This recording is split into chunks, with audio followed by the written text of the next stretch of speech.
Efendim Serpil, ne diyorsun Serpil? 2014 için ne düşündünüz?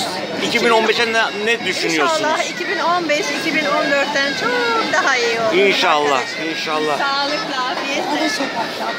Röportaj. Dağ başına duman almış diye geliyor. 2015 hakkında ne düşünüyorsunuz? 2015 Çok güzel olacak. Sağlıklı, mutlu geçmesini diliyoruz. Sağlık, mutluluk diliyoruz Türkiye için. Huzur diliyoruz. Akipsiz. Oraya geliyordum. Neredeyse bunu bir... Oraya... Akipsiz bir ülke istiyorum. 2015 için ne düşünüyorsun? Akipsiz bir ülke istiyorum Allah'ım yarabbim abi. Evet, Gülser Hanım, 2015 için ne düşünüyorsunuz? Ben akipsiz ülke istiyorum.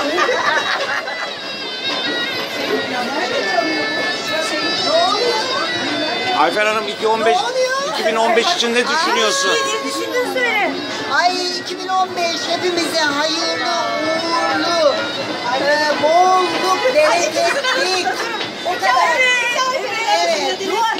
Çek. Dua ediyor bak. Bolluk, bereketlik, her şey güzel olsun, her şey gönlümüze göre olsun. Yok, Her şey mükemmel olsun. çıktığı zaman düz. Onlar kaydırma şeyleri. Biz karanlıkta çekiyor. Ne yapayım? O kadar. Nereye gitti davul zurnacı? Arkadaşlar, telefonla ilgilenmeyenler izliyorlar. Hadi. Telefonla yönelmiyoruz. Hadi davul.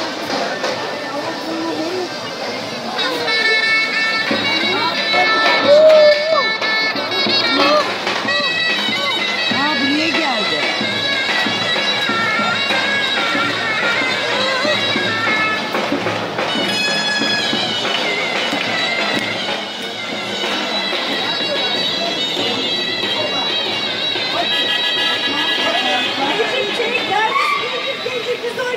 Hadi. Hadi. Gel şuradan çek, şuradan. Dur. Necip gel canım. Gel. Gel Ayfer gel. Karanlıkta çekme. Ayfer gelir misin? Gelin kızlar. Gel Sunacığım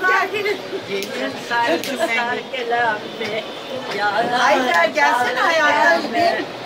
Neydi? Karanlık çıkıyor. Karanlık çıkıyor, evet. Flaşını patlat, flaşını. Yaşını katsana.